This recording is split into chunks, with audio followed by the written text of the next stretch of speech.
Hechos, capítulo 2, versículos 37 al 47.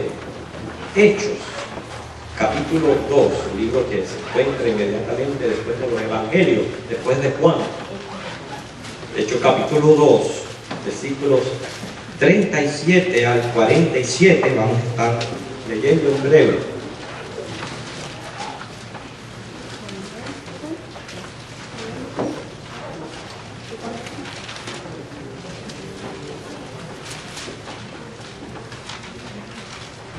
Gracias, Señor, oramos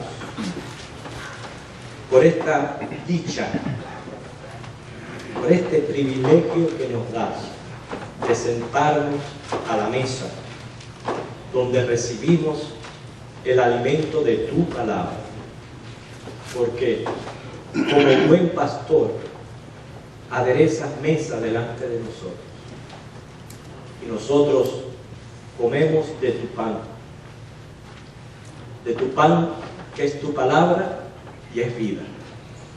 Queremos pedirte, Señor, que tú envíes esta palabra de manera tal que pueda ser muy clara, podamos entenderla, atesorarla y ponerla en práctica.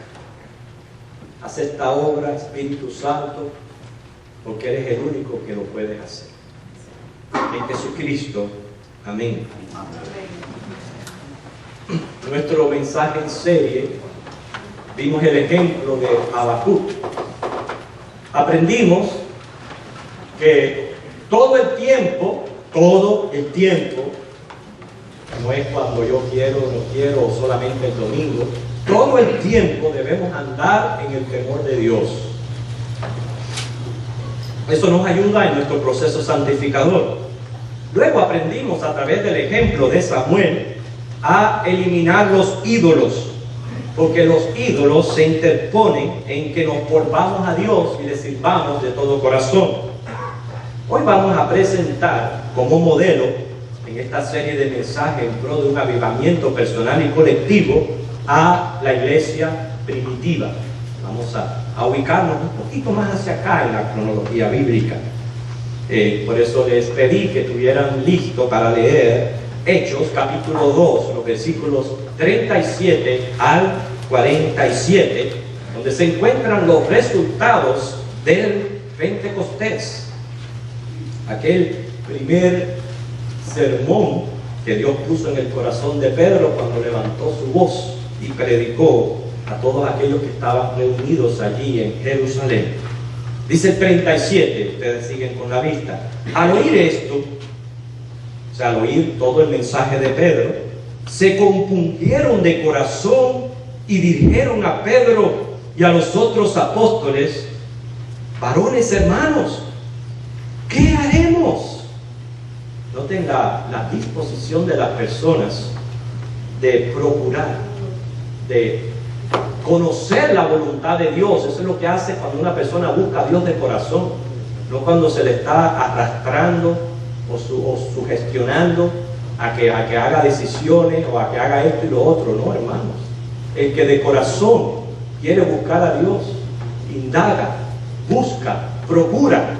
Y ellos dijeron: ¿qué haremos? Pedro les dijo: arrepentíos y bautícese cada uno de vosotros en el nombre de Jesucristo para perdón de los pecados, y recibiréis el don del Espíritu Santo.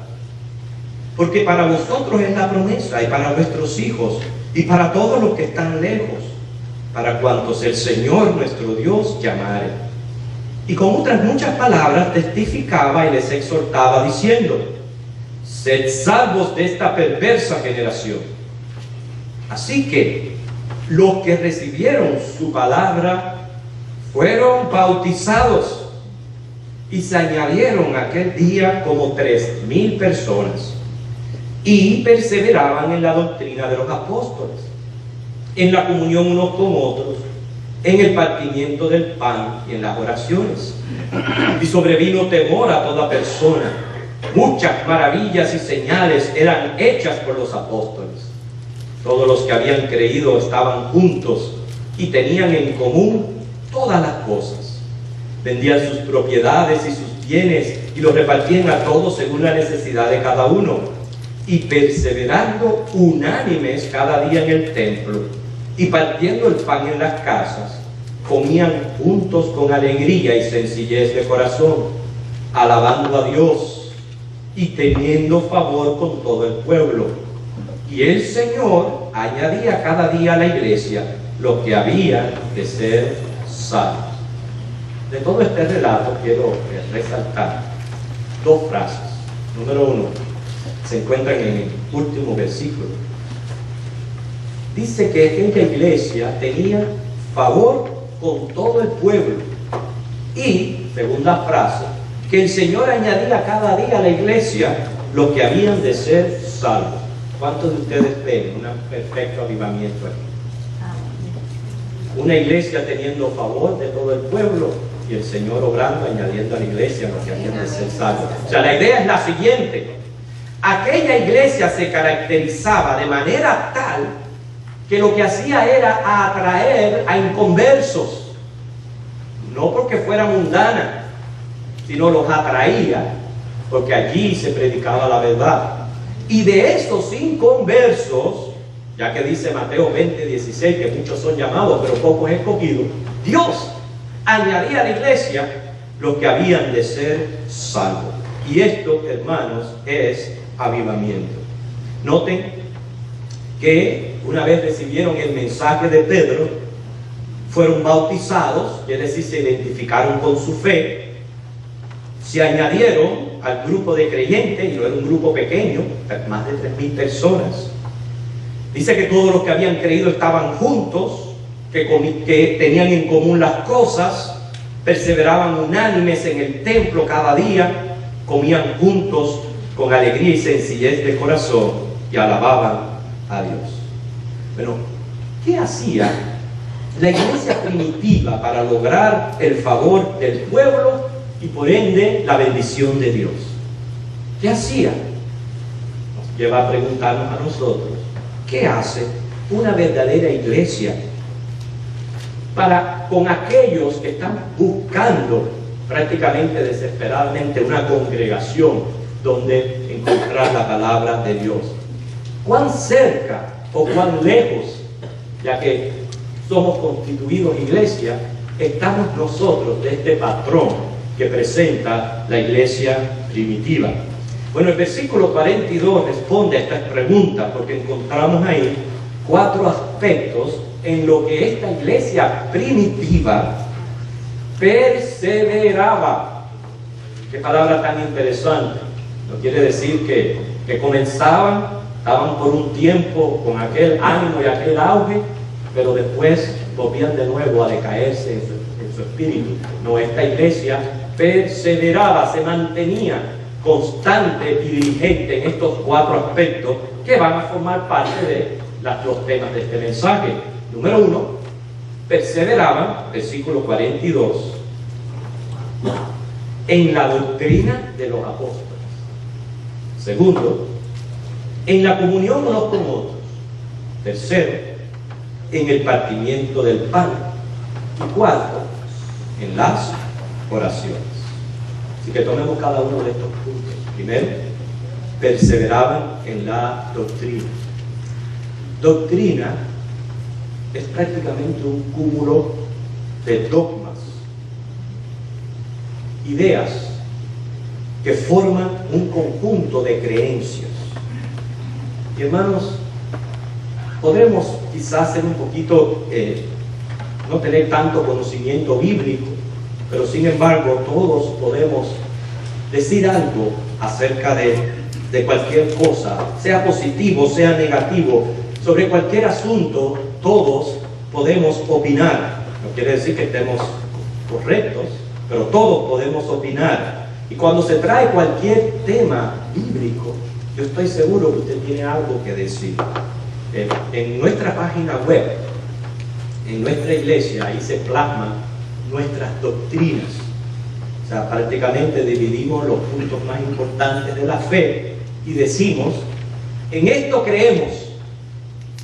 Cada cual se le da la oportunidad de visitar esa página, de leer lo que está allí y decir, estoy de acuerdo o no estoy de acuerdo. Hermanos, hay congregaciones que no tienen sus doctrinas definidas, no las dan a conocer, sea porque no les convenga o no le dan importancia al tema de la doctrina. Yo espero que todos los que estemos aquí reunidos, ya el Señor nos haya puesto en nuestro corazón de ser parte de esta iglesia. Pero puede que haya alguno todavía buscando.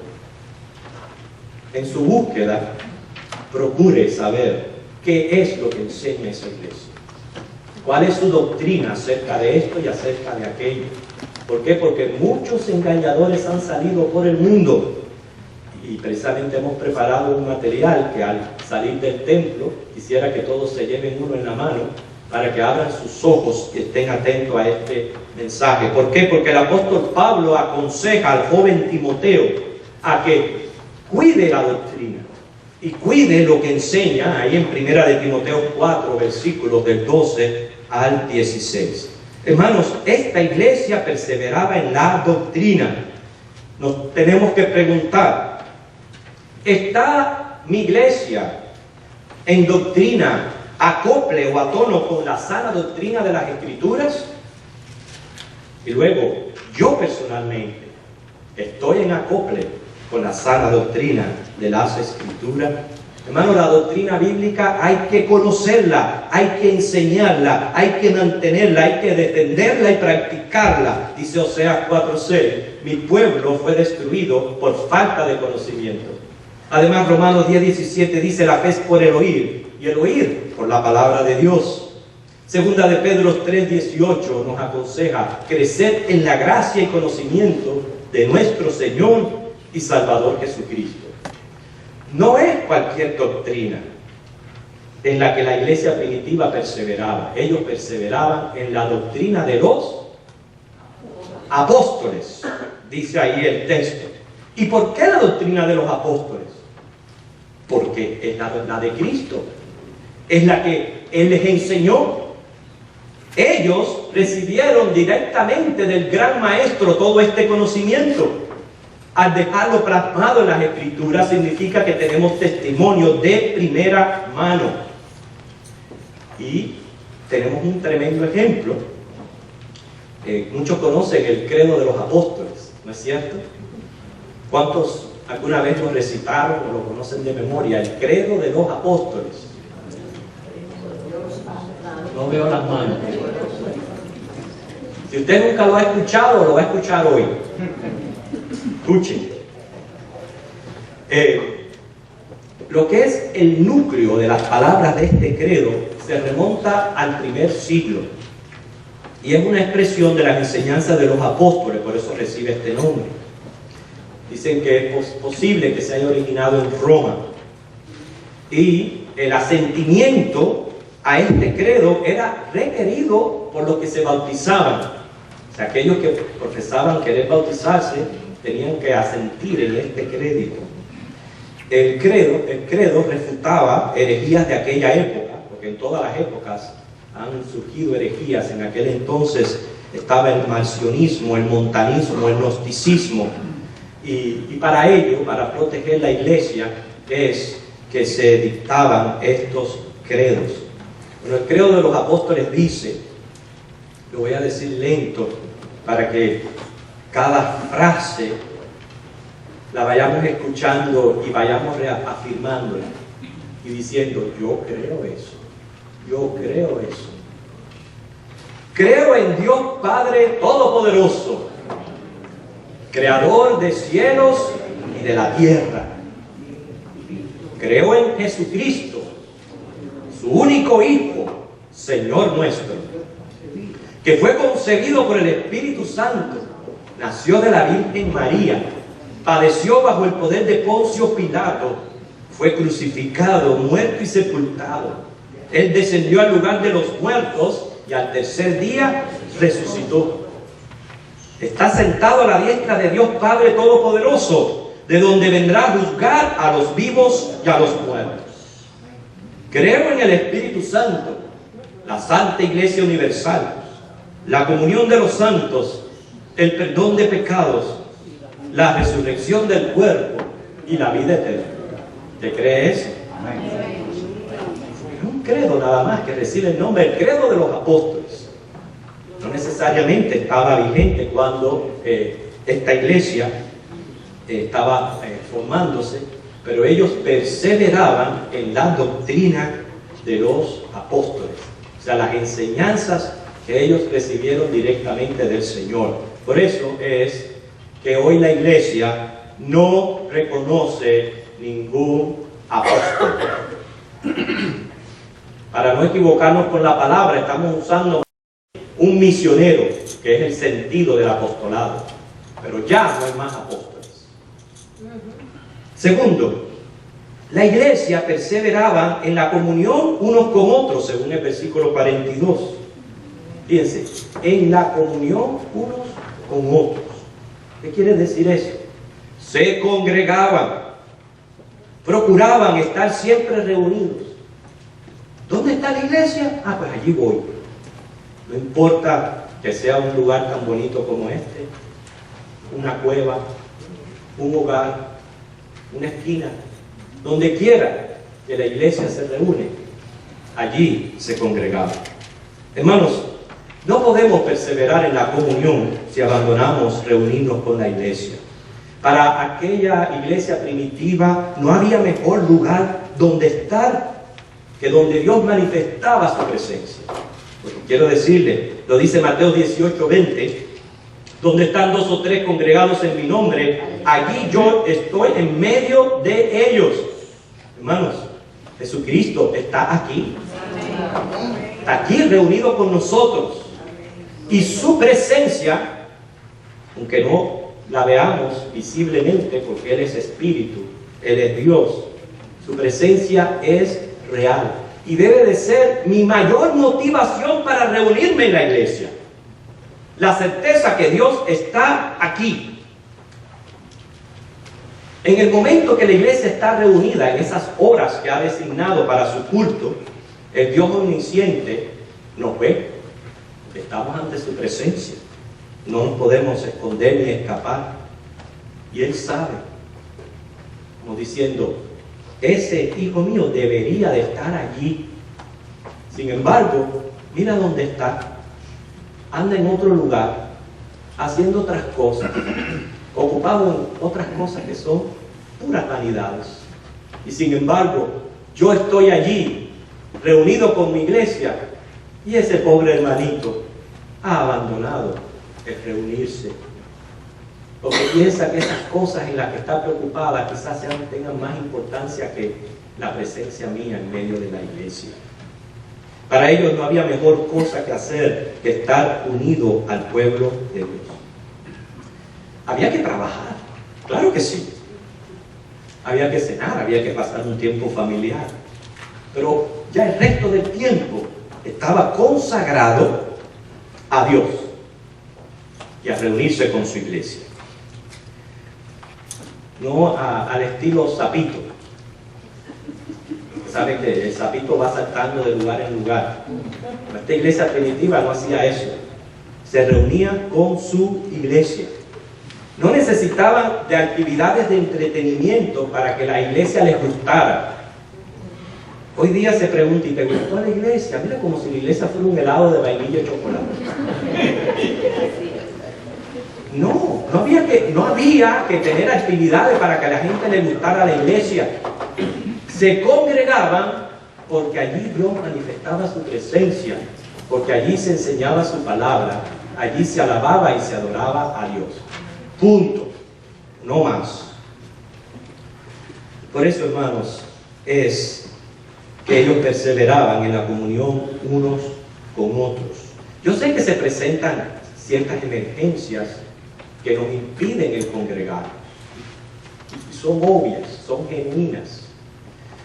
Y hay momentos en que uno es su propio juez.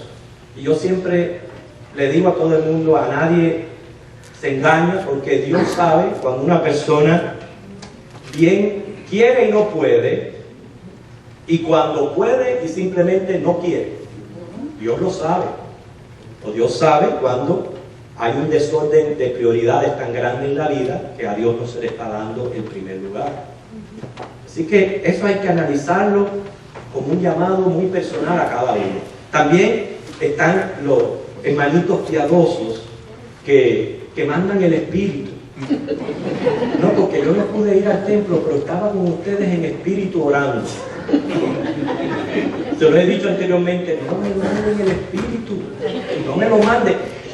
Si algo le pasa a ese espíritu en medio del camino, imagínense qué problema. Y si cuando se acabe el culto, entonces el espíritu se le pierde el cuerpo, ¿qué vamos a hacer? No le mande el espíritu, venga en cuerpo y alma a alabar y servir al Señor. Al congregarnos, adoramos a Dios primariamente, nos servimos, se despliegan los frutos del Espíritu, se desarrollan dones y talentos, nos exhortamos, nos amonestamos, nos animamos en la fe y conducta, crecemos en virtudes, compartimos las alegrías y tristezas, se van fortaleciendo lazos familiares que agradan al Señor. ¿Cuántos de los que están aquí, aparte de haber recibido bendición de Dios, han recibido cierta bendición de parte de algún hermano en Cristo? Ya que bien, para eso sirve el perseverar en la comunión unos con otros. Pero si usted no se encuentra, pues entonces no puede recibir esta bendición. Alguien dijo, hay mucha gente sincera esperando que sea el coche fúnebre que la lleve a la iglesia.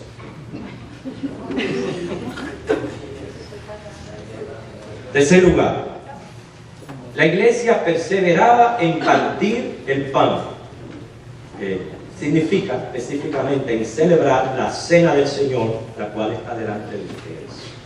Así la iglesia cumplía con las dos ordenanzas, no sugerencias, establecidas por nuestro Señor Jesucristo.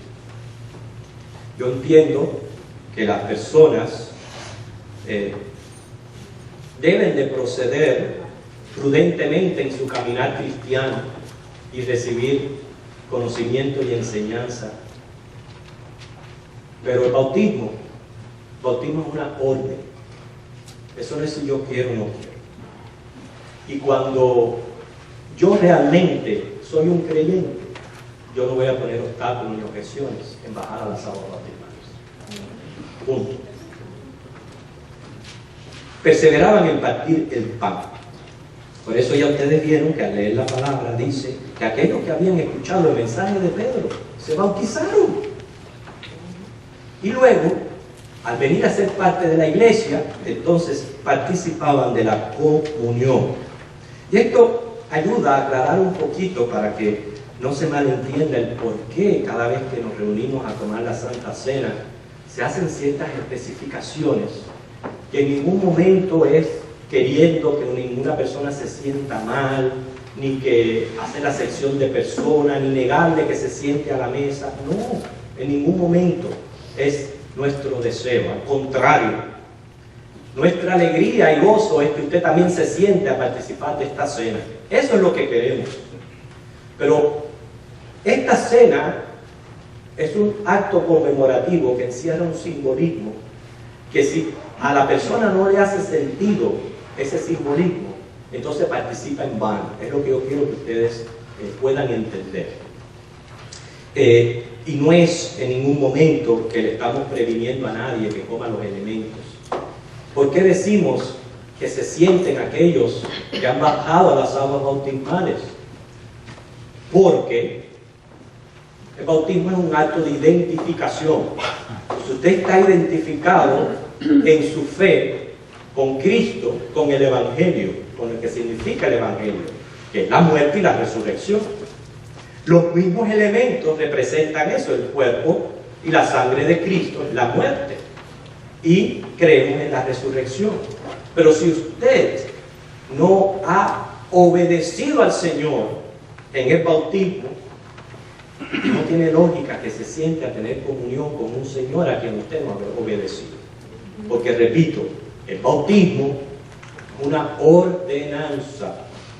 Y mientras la persona no se someta a esa ordenanza, se le pide que se abstenga de sentarse a la mesa del Señor, queriendo que pronto se bautice y que pronto pueda sentarse. Ahora, perseverar en partir el pan tiene muchas otras enseñanzas. Hermanos, nosotros estamos compuestos de unas 180 personas. Hoy día aquí no hay 180 personas. Quiere decir, hay un gran porcentaje que ha tomado muy a la ligera lo que hoy se va a celebrar, que es la Santa Cena. No quiere decir que todos los domingos sean diferentes. No, todos los domingos es día del Señor. Pero este en particular es distintivo porque celebramos la Santa Cena. Es cuando cumplimos la ordenanza. Y si usted no viene a sentarse, no está cumpliendo con esa ordenanza.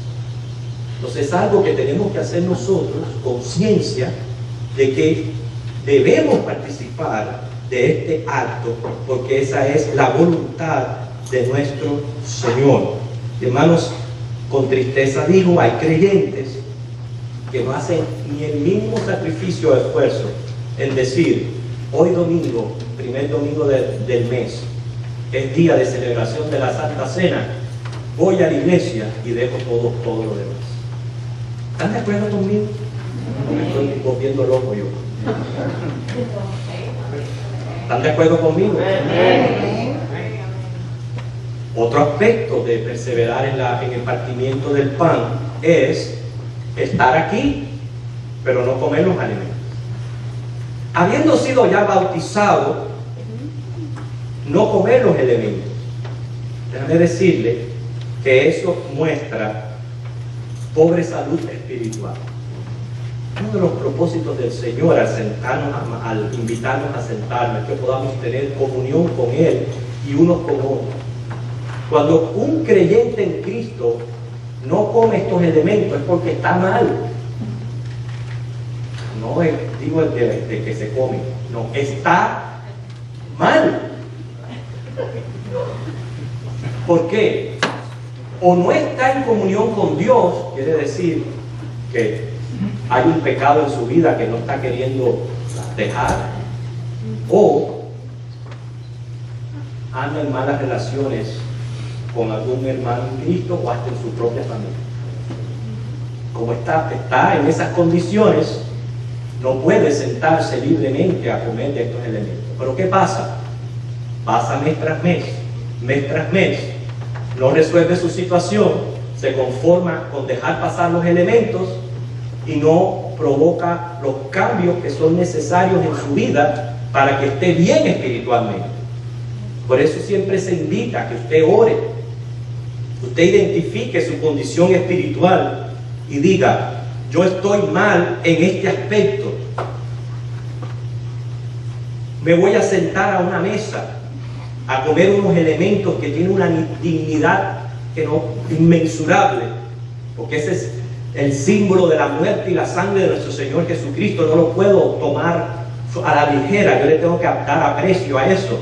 Pero antes de ingerir esos elementos que me identifican y me ponen en comunión con Dios y con mis hermanos, yo tengo que corregir este mal, y hoy lo voy a hacer. Si esa es mi mentalidad, usted puede sentarse a comer los elementos. Pero escuche, hágalo lo que está prometiendo. Porque si usted dice y no hace, pobrecito de usted. La idea es, ¿somos sí o no creyentes hijos de Dios? Si lo somos, bueno, no podemos vivir como bien nos venga en gana. Y para eso están estos momentos en que la iglesia elige el primer domingo del mes para sentarnos y que sirva de salud espiritual, o sea, de renovación espiritual. Si todavía no estoy bautizado, ya yo sé que si yo he hecho mi profesión de fe, ese es mi próximo paso y voy a procurarlo. Mira qué bueno, hoy 6 hermanas están tomando ya las clases. Están prestando interés en obedecer al Señor en el bautismo. Y desde el momento que ya han decidido someterse al proceso que pone la iglesia, ya están en fidelidad, ya están en obediencia a Dios, aunque el bautizo se tome semanas en llevarse a cabo. Pero aquellos que han sido bautizados somos llamados a sentarnos a tomar estos elementos. No podemos tomarlo a la ligera. Tenemos que participar o estamos en desobediencia. Y si estamos aquí, me alegro en parte de que usted deje pasar los elementos si usted no está bien. ¿Por qué? Porque está haciendo conciencia de lo que realmente es Dios y no está tomando las cosas a la ligera. Porque dice la Biblia que el juicio come para sí. Pero hermano, ese no es el propósito. El propósito de la mesa es que usted arregle su problema. Haga así, hágase un examen cardiovascular. Quiere ver lo que hay adentro ahí del corazón, porque puede ser que haya alguna rencilla con algún hermano que no soporto, no lo tolero. Y yo tengo que mirar y si no puedo yo pedirle a Dios que me saque toda esa maraña que hay adentro del corazón y me lo limpie, para yo poderme entonces sentar a una comunión que es santa. En cuarto lugar, la iglesia perseveraba en la oración. Ya el tiempo ha pasado, la oración es parte vital del culto a Dios. Oraciones donde incluyamos el interceder unos por otros. A los cultos de oración, usted no sabe por qué interceder. Usted no está pendiente de los asuntos de sus hermanos. Y por eso, yo sé que muchos trabajan, estudian, no pueden participar del culto de oración, pero el culto que se hace aquí los martes no es por gusto, no es para orar unos por otros. ¿Y cuánto necesitamos la oración? ¿Y cuánto necesitamos estar pendientes, no solo de mis problemas, de los problemas de mis hermanos? Que bien nos gusta cuando algo nos está pasando, mover cielo y tierra para que oren por nosotros. Pero ¿y qué de los demás? O sea, yo tengo que, parte de congregarme, es también en los cultos de oración, donde yo voy a estar al tanto de las necesidades de mis hermanos y me voy a mantener perseverando en oración. Así que, en conclusión, yo veo en todo esto avivamiento. Porque cuando usted hace todo lo que hacía la iglesia primitiva, usted va a experimentar un avivamiento. Usted va a encontrar favor en ese pueblo al cual estamos testificando. Y el Señor va a añadir a la iglesia los que han de ser salvos. Porque es una iglesia donde se enseña y se predica la sana doctrina. Así que hay que perseverar en estos 4 aspectos. Y bueno, como ya hemos dado una cierta exhortación acerca de lo que es la Santa Cena, vamos a orar primeramente para que el Señor afirme estas verdades que hemos escuchado hoy. Le doy gracias a Dios que han hecho sentido en usted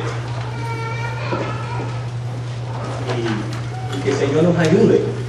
Tenemos un modelo delante, una iglesia que creció con la bendición de Dios y es un modelo que tenemos delante y tratar de perseverar al menos en estos 4 aspectos. Número 1, en nuestra doctrina. Número 2, en congregarnos, que es el equivalente a tener comunión unos con otros. Tercero, en participar de la Santa Cena. En cuarto, en participar de los cultos de oración. Oremos. Te damos, Señor, gracias por tu Espíritu Santo aquí en medio de nosotros, que tú has querido traer estas verdades a nuestro conocimiento y resaltarlas de manera tal que podamos hacer conciencia de nuestro propio estado espiritual, para que todo aquello, Señor, que necesita cambiarse, que necesita corregirse y renovarse, tú hagas esa obra en nosotros por medio de tu palabra. Hoy nos has hecho un llamado a esta iglesia que está orando por un avivamiento personal colectivo. Nos llamas a perseverar en tu doctrina bíblica. Nos llamas a siempre estar atento donde la iglesia esté reunida y estar yo. Nos llamas a tomar en serio esta ordenanza de la Santa Comunión. Nos llamas a orar e interceder unos por otros. Te ruego que cada cual responda de una manera positiva, Señor, a este tu llamado, para que entonces podamos experimentar lo que experimentó la iglesia primitiva, el hallar favor ante el pueblo, que tú añadas los que han de ser salvos. Lo pido en Cristo. Amén.